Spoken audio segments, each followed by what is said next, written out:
نہیں ہے. تو آپ صلی اللہ علیہ وسلم نے کیا فرمایا؟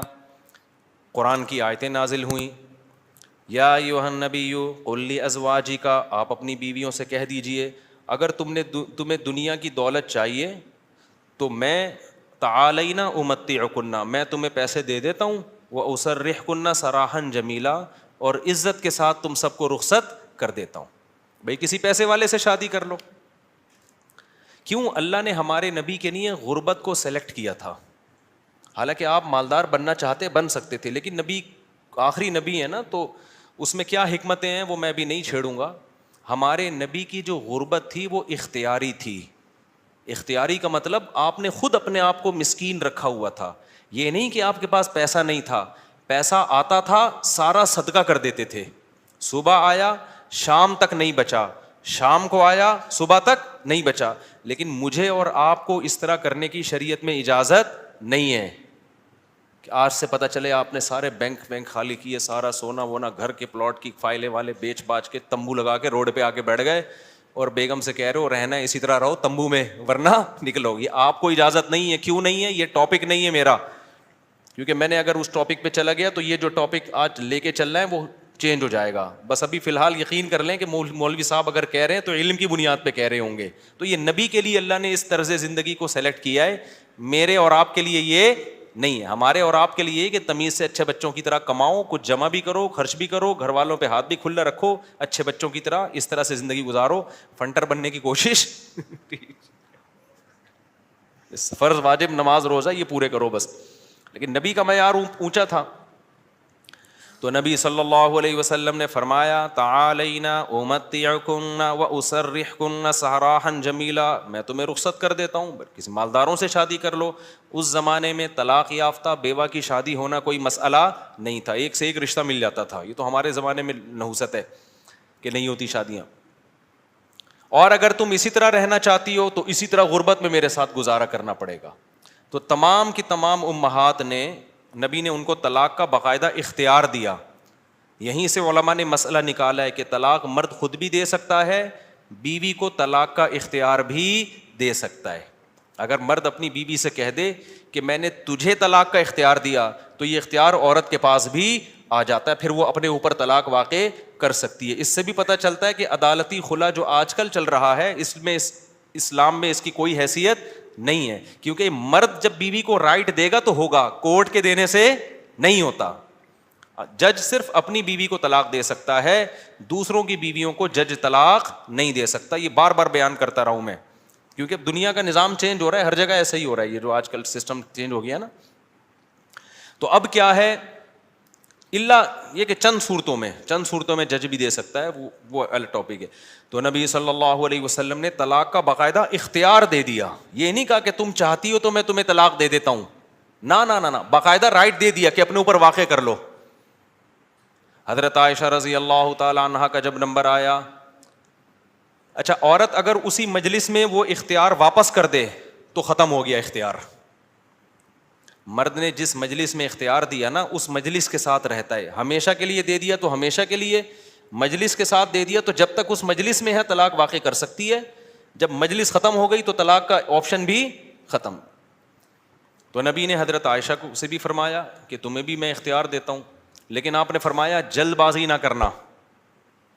کیا مطلب؟ جلدی میں یہ نہیں کہہ دینا کہ بھئی مجھے نبی قبول ہیں، ایسا نہ ہو. کم عمر تھی نا حضرت عائشہ، ایسا نہ ہو جلد بازی میں فیصلہ کرو پھر دوبارہ کل فاقے پڑیں، پھر بولو بھائی کہ یہ میں نے فیصلہ کیا تھا، غلط کر دیا تھا. اس لیے آپ نے فرمایا اپنے گھر میں پہلے مشورہ کر لو. حضرت عائشہ سے فرمایا اپنے گھر میں جا کے مشورہ کر لو، مشورے کے بعد سوچ سمجھ کے ایک رائے قائم کرو کہ اسی فقر و فاقہ میں 40 دن چولہا نہیں جلے گا، اسی میں گزارا کرنا ہے یا مجھ سے طلاق لے کے کہیں اور شادی کرنی ہے. جلدی میں فیصلہ نہ کرو. حضرت عائشہ کو اتنا غصہ آیا نا نبی کے اس بات پر، فرمایا افیکا اشاور، آپ کے بارے میں مشورہ کروں گی میں؟ یعنی پیغمبر کے بارے میں اپنے ابا اماں سے جا کے مشورہ کروں گی کہ رہنا کہ نہیں رہنا؟ مطلب کوئی مشورہ نہیں کرنا، رہنا ہے.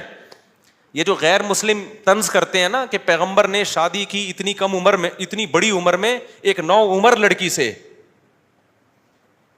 تو اس نو عمر لڑکی کو طلاق کا اختیار دیا جا رہا ہے.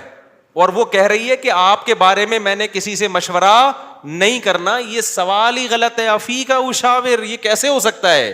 آپ جیسا شوہر مجھے کہاں ملے گا؟ کوئی مشورہ نہیں, آپ کے ساتھ ہی رہنا ہے. تو یہ غیر مسلم جو اعتراض کرتے ہیں نا نبی پر, یہ مدعی سست اور گواہ چست. جس کے حق کی بات کر رہے ہیں حضرت عائشہ کی کہ معاذ اللہ ان کے ساتھ ظلم ہو گیا کہ کم عمر میں اتنی بڑی عمر سے شادی کرا دی ان کی. اس کم عمر کو تو یہ احساس نہیں ہو رہا, ان کو تو یہ ہو رہا ہے کہ اس سے اچھا رشتہ میرے لیے اس کائنات میں کوئی نہیں ہے. ہندو اور عیسائی کو اعتراض ہو رہا ہے کہ بچی پہ کیا ہو گیا؟ ظلم ہو گیا. اس کو کہتے ہیں مدعی سست اور گواہ بولو چست. جیسے کہ آپ لوگ بالکل بھی چست لگ نہیں رہے ہو مجھے اس وقت تراویح کی وجہ سے. تو یہ خود ہمارے پیغمبر کی ایک بہترین سیرت ہے کہ اتنی عمر میں ہو کے ایک کم عمر سے 9 عمر سے نکاح کیا, اور کھلانے پلانے کو بھی کچھ نہیں ہے, اور 8 سوکنے بھی ہیں, پھر بھی وہ کہہ رہی ہیں کہ آپ کے بارے میں مشورہ بھی نہیں کرنا میں نے. حالانکہ اب تو زندگی گزار چکی تھی نبی کے ساتھ. اگر وہ شروع میں فیصلہ معاذ اللہ غلط ہو گیا تھا شادی کا, تو اب تو ٹائم گزر چکا تھا نا, اب تو آپ کے پاس آپشن تھا بھائی میں نہیں رہتی. وہ کہہ رہی ہیں آپ کے بارے میں نے مشورہ بھی نہیں کرنا, اور یہ ناممکن ہے. یہ کیسی بات آپ کر رہے ہیں؟ میں آپ کے بارے میں کیسے مشورہ کر سکتی ہوں؟ خدا کی قسم کسی غیر مسلم میں غیرت ہوگی نا, غیرت, بھٹ دھرم اور ضدی نہ ہو, اس بات کو پیغمبر کی نبوت کی دلیل سمجھ کے محمد صلی اللہ علیہ وسلم پر ایمان لے کر آئے گا کہ آپ جیسی پاکیزہ سیرت اور آپ جیسے کامیاب شوہر اس کائنات میں گزرے نہیں ہیں. آج کوئی 50 سال کا 9 سال کی سے کر کے دکھائے, چند دن گزارے اور کھلانے کو روٹی بھی نہ ہو, اچھی بھلا جو بیوی ہوگی نا وہ مارکیٹ سے کیا ہو جائے گی؟ شارٹ ہو جائے گی. بلکہ آج جو مارکیٹ سے شارٹ ہو رہی ہیں بیویاں وہ والی ہو رہی ہیں جو جوڑ کی شادیاں, جو ظاہری اعتبار سے بھی جوڑ کی شادیاں. 25 سال کے لڑکے کی 24 سال کی لڑکی سے شادی ہو رہی ہے, 25 سال کا یہ PhD بھی ہے, پروفیسر بھی ہے, اور کروڑ روپے کما بھی رہا ہے, اور بیگم غریب بھی ہے. پھر بھی جس دن مارکیٹ سے آٹا شارٹ ہوا, بیگم اسی دن مارکیٹ سے شارٹ ہو گئی. آٹا شارٹ ہونے کی فکر اتنی نہیں ہوتی جتنی اس کو بیگم کے شارٹ ہونے کی. ہمارے پاس تو کیسز آ رہے ہیں نا, کورٹ میں بھی آ رہے ہیں. ذرا سا بے روزگار ہوا, بیگم شارٹ. وہ کہتی تیرے میں ہے کیا جو میں تجھ سے تیرے ساتھ رہوں؟ ایک آٹا دے رہا تھا وہ بھی نہیں ہے بھائی. تو یہ محمد صلی اللہ علیہ وسلم کے بہترین شوہر ہونے کی دلیل. میدان جنگ میں آپ سے بہترین کمانڈر کوئی نہیں, سیاست میں آپ سے بہترین سیاست کسی کے پاس نہیں, گھر میں آپ سے بہترین شوہر کوئی نہیں. ایک ہی وقت میں تمام بہترین صفات اللہ نے اکیلے محمد صلی اللہ علیہ وسلم میں جمع کر دی, جبکہ اسباب اور وسائل بالکل بھی نہیں ہے. اسباب اور وسائل تو پیسے کو بولتے ہیں نا, وہ بالکل بھی نہیں ہے. اب میں وہ اس واقعے کی طرف آتا ہوں. اب مجھے بتاؤ, ہاں تو میں آپ سے یہ کہہ رہا تھا کہ بیگم صاحبہ کو خوب اچھا کھلائیں, جو خود پہنے اس کو پہنائیں, جو خود کھائیں اس کو کھلائیں. لیکن قدرت کی طرف سے اگر غربت آ گئی ہے بھائی, تو پھر ٹینشن لینے کا نہیں ہے. پھر بیگم اگر کہتی ہے نہیں رہنا, کوئی بات نہیں بیگم, میں تو یہی کچھ کھلا پلا سکتا ہوں, رہنا ہے رہو, نہیں تو پتلی گلی سے نکلو, ہم کسی اور سے شادی کر لیں گے. ایک دم سے نہ نکال دو, پہلے مجھ سے مشورہ لے لینا. بعض دفعہ خواتین غصے میں بھی کہہ رہی ہوتی ہیں مجھے چھوڑ دو, ایک دم وہ غصے میں کہہ رہی ہوتی ہیں, 4 دن کے بعد ان کا موڈ بدل جاتا ہے. خود سے کچھ نہ کرو, مشورہ لے لیا کرو. میرا تو مقصد صرف یہ بتانے کا ہے کہ ٹینشن لینے کا نہیں ہے. ایک تو بے روزگاری کی ٹینشن, اوپر سے ایک اور ٹینشن اپنے اوپر مسلط کرو تو پاگل ہو جاؤ گے. ٹینشن وینشن نہیں, ٹینشن صرف ایک چیز کی لینی ہے بھائی, وہ جو حدیث میں آتا ہے من کانت الآخرۃ ہمہ, جس نے آخرت کو اپنی ٹینشن بنا لیا تو اللہ اس کی تمام ٹینشنوں کو ختم کر دیتے ہیں, اس کی فکریں سمیٹ دیتے ہیں. ہماری ٹینشن بس ایک ہے, آخرت میں بخشش ہو جائے. نہ بیگم ٹینشن ہے ہماری, نہ بچے ہماری ٹینشن ہے, نہ کوئی اور ہماری ٹینشن ہے, نہ گورنمنٹ ہماری ٹینشن. میری ٹینشن یہ ہے کہ مجھ سے قیامت کے دن سوال ہوگا, میں اس سوال میں پورا اترتا ہوں یا نہیں. اب آٹا مہنگا ہونے کی ٹینشن ہم کیوں نہیں لے رہے کہ ہماری وجہ سے نہیں ہوا, میری وجہ سے ہوا ہوتا نا تو میں ٹینشن لیتا کہ آخرت میں چترول کس کے لگیں گے, میری وجہ سے تھوڑی ہوا ہے. اب اگر ہمارے پاس مسائل ہیں تو مہنگا آٹا خریدیں گے, وسائل نہیں ہیں تو بیگم کو بولیں گے پاپے چائے میں ڈبو کے, پاپے بھی آٹے کے بنتے ہیں. آہستہ آہستہ, اللہ نہ کرے ہمیں وہ حالات نہ آئیں, ابھی تو اللہ کھلا پلا رہا ہے, لیکن اگر اللہ نہ کرے خدا نہ خواستہ ایسے حالات آئیں تو بھائی وہی گزارا کرو, 2-3 کھجوریں کھا لیا کرو صبح شام. مرتا نہیں ہے بھوک سے اتنی جلدی انسان, اور جب آپ بھوکے رہو گے نا ایک دم کولیسٹرول کم ہوگا, جوان ہو جاؤ گے. میں آپ کو بتاؤں, ابھی تو ڈاکٹر کہہ رہے ہیں کہ بھوکا رہنے سے بہتر کوئی جوان ہونے کا نسخہ نہیں ہے, تو ڈاکٹر بھی اس طرف آ گئے ہیں, اگرچہ کھا دبا کے رہے ہیں, وہ بھی مشورے اس طرح کے دے رہے ہیں. تو خیر, اب دیکھو حضرت ابو سعید خدری رضی اللہ تعالی عنہ نبی کے پاس آئے, سارا گھر لٹا دیا. ایسے موقع پہ جب کوئی آئے گا تو اس کو کیا مشورہ دیا جائے گا؟ بھائی سب سے زیادہ ان کو راشن دیا جائے, تسلیاں دی جائے.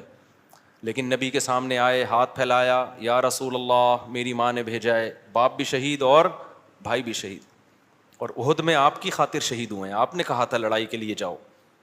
نبی نے فرمایا من یستعفف یعفہ اللہ, یاد رکھو جب تک آخرت میں ایمان نہیں ہے نا, غیرت کے علاوہ سب کچھ آئے گا آپ کے اندر.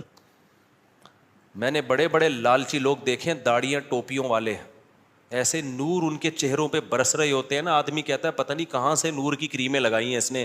ایسے مکار لچڑ ہوتے ہیں نا کہ آپ کی سوچ ہے, مذہب کا منجن بیچتے ہیں. میں نام لے کے بتا سکتا ہوں کون کون یہ کام کر رہا ہے, لیکن فتنہ کھڑا ہو جائے گا. نام لے کے بتا سکتا ہوں کون داڑھی ٹوپی کا منجن بیچ رہا ہے. ایسا نیک لگے گا جیسے اس سے بات ایسی کرے گا وہ اللہ رسول کے علاوہ کوئی بات ہی نہیں. مجھے ڈر لگتا ہے غصے میں کہیں میرے منہ سے نام نہ نکل جائے ان لوگوں کا, لیکن ایک بڑا فتنہ کھڑا ہو جائے گا, اس لیے نام نہیں لے رہا میں. اور یہ مذہبی لوگوں میں منجن بہت ہے, کیونکہ مذہب کے نام پہ نا منجن بکتا بڑی جلدی ہے. لوگ یقین کر لیتے ہیں حضرت جی اتنے نیک, ماشاء اللہ بغلیں بھی صاف حضرت کی, اور اتنے خوبصورت. تو یاد رکھو فراڈی آدمی کے لیے داڑھی رکھنا اور پگڑی پہننا کوئی مشکل کام نہیں ہے. فراڈی یہ کام کر بھائی داڑھی ٹوپی داڑھی رکھنا ضروری ہے, لیکن یہ بھی تو ہو سکتا ہے چور نے داڑھی رکھی ہو لوگوں کو الو بنانے کے لیے. مدرسے والے کبھی چور نہیں ہوتے, چور لوگ مدرسہ کھول لیتے ہیں کہ پیسہ آئے گا. بڑے بڑے ٹرسٹ چل رہے ہیں جو بڑے بڑے فراڈی ہیں, سارے ٹرسٹ فراڈی نہیں ہیں لیکن فراڈی ٹرسٹ بھی ہیں بہت سارے. مجھے خود ایک وکیل نے بتایا کہ جب کسی آدمی کو کروڑ پتی بننا ہوتا ہے نا, اور گاڑیاں منگوانی ہوتی ہیں کسٹم پے کیے بغیر, تو وہ ٹرسٹ کھول لیتا ہے. اس نے مجھے بتایا کتنے لوگوں نے ٹرسٹ کھولے ہوئے ہیں پاکستان میں, دبا کے نوٹ چھاپ رہے ہیں. تو یہ دھندے پاکستان میں سب سے زیادہ ہوتے ہیں, دنیا میں اتنے زیادہ بولو نہیں ہوتے. لیکن ہماری قوم اندھی ہے خدا کی قسم, غصہ آ رہا ہے مجھے. اور رمضان میں تو طبیعت سے چورن بکتا ہے, اٹھا اٹھا کے پھینک رہے ہیں پیسے, یہ لے یہ لے یہ لے. ابے دیکھ نہیں رہے یار یہ کیا کر رہا ہے, یہ اتنا اندھا اعتماد. تمہیں اللہ نے ایک پیسے کی نعمت دی, اس کو برباد تو نہ کرو نا تم. ایک اور کام رمضان میں ذہن میں رکھو, موضوع سے ہٹ رہا ہوں فوراً آ رہا ہوں پھر اس طرف. ایک اور کام, کیونکہ رمضان میں منجن زیادہ بکتا ہے. دیکھو دینی مدرسوں کا جتنا میں قائل ہوں نا, آپ نہیں قائل. میں اگر یہاں بیٹھا ہوں تو مدرسوں کی وجہ سے بیٹھا ہوں, اللہ مجھ سے جو ٹوٹا پھوٹا دین کا کام لے رہا ہے. لیکن مدرسے میں چندہ دینے سے پہلے سوچو یہ قابل اعتماد مدرسہ ہے یا نہیں ہے. بہت دفعہ ایسا ہوتا ہے کہ آپ کو میں پیسہ کمانے کا طریقہ بتا رہا ہوں, غلط طریقہ. آپ اگر بے روزگار ہیں نا, پاکستان میں بے روزگاری ایک بہت بڑا مسئلہ ہے, لیکن یہ مسئلہ میں آپ کا 2 منٹ میں کیا کر رہا ہوں, ختم کر. جہنم میں تو جاؤ گے لیکن مسئلہ بے روزگاری کا ختم ہو جائے گا. آپ نے کیا کرنا ہے, آپ نے ایک زمین خریدیں, وہ بھی چندے کے پیسوں سے, ٹھیک ہے نا, کہ بتائیں میں ایک مدرسہ کھولنا چاہتا ہوں. اس سے پہلے آپ کو داڑھی رکھیں, آپ داڑھی, کیونکہ لوگ پھر اس پہ زیادہ اعتماد ہے, اور پگڑی باندھیں. مولانا طارق جمیل صاحب کے ساتھ 6 سیلفیاں, مفتی طارق مسعود صاحب کے ساتھ 7 سیلفیاں. مفتی صاحب کے پاؤں دبائیں, میرے پاؤں دبائیں, سر میں مالش کر کے چپکے سے ویڈیو بنائیں کہ دیکھو میں مفتی صاحب کی خدمت کر رہا ہوں, میں گلے مل رہا ہوں, ویڈیو بنائیں. مولانا طارق جمیل صاحب کو ہدیہ دیتے ہوئے ویڈیو بنائیں, ٹھیک ہے. ایک بیان ان سے اپنے حق میں کروا لیں گے, بہت اچھا ہے, آدمی بیان تو کر ہی دیتا ہے نا. میرے پاس بھی کوئی آئے گا, اچھا ہی لگ رہا ہے بھائی, اچھا ہے ماشاء اللہ. چند چیزیں اس طرح, ڈاکٹر ذاکر نائک سے ملاقات ہو جائے تو سبحان اللہ, ایک آدھ سیلفی وہاں سے لے لی آپ نے.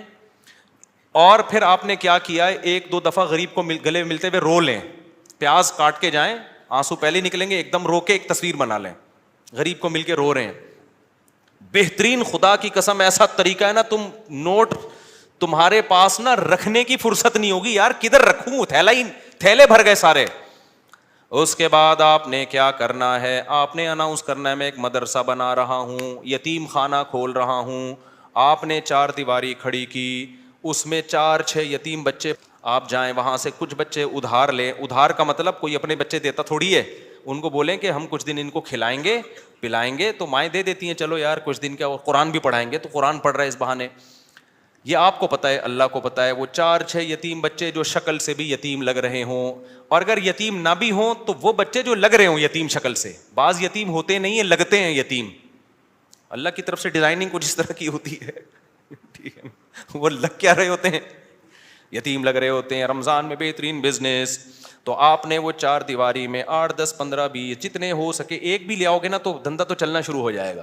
وہ یتیم بچے لا کے ڈال دیے. پھر اس کے بعد آپ اپنی 2-4 نمازوں کی تصویریں دعا مانگتے ہوئے, ٹھیک ہے نا. اور پھر آج کل خلافتیں بھی مل جاتی ہیں, ایک آدھ بزرگ کے تھوڑا سا کچھ, آپ جو 2 نمبر قسم کے بزرگ ہوتے ہیں, ہدیے ودیے دیے اور تھوڑا سا خلافت لے لی. وہاں سے اس کے بعد پھر میرے بھائی اب جو آپ کے پاس پیسہ آئے گا نا, آپ آگے آگے اور پیسہ آپ کے پیچھے پیچھے. لوگ کہیں گے یار یہ میری طرف سے بکرا, 10-10, 20-20 لوگ بکرے لا رہے ہوں گے, 9 بکرے آپ کے گھر میں, 1 بکرا کاٹ کے بچوں کو کھلا دو. لوگ سمجھ رہے ہوں گے دیکھو بکرا کھلا رہا ہے نا, یہ لوگ یہ تھوڑی دے رہے ہوں گے کم بخت کھلا کتنا رہا ہے, اور 9 تو گھر میں پہنچائے ہیں اس نے, اور وہ قصائیوں سے ان کے رابطے ہیں, وہ بک رہے ہیں مارکیٹ میں.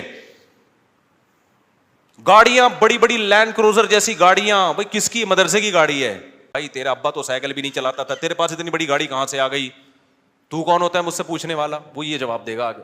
ایسی لگژری لائف ہوگی نا. ان 6 یتیم بچوں کو ادھار لیا تھا واپس کر کے, اب سچی مچی کا یتیم آنا شروع ہو جائیں گے.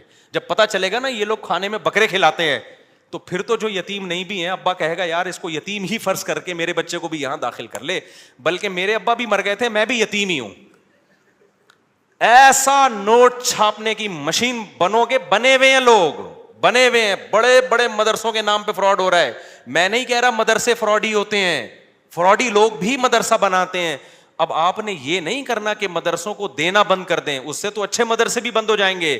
آپ نے تحقیق کرنی ہے کون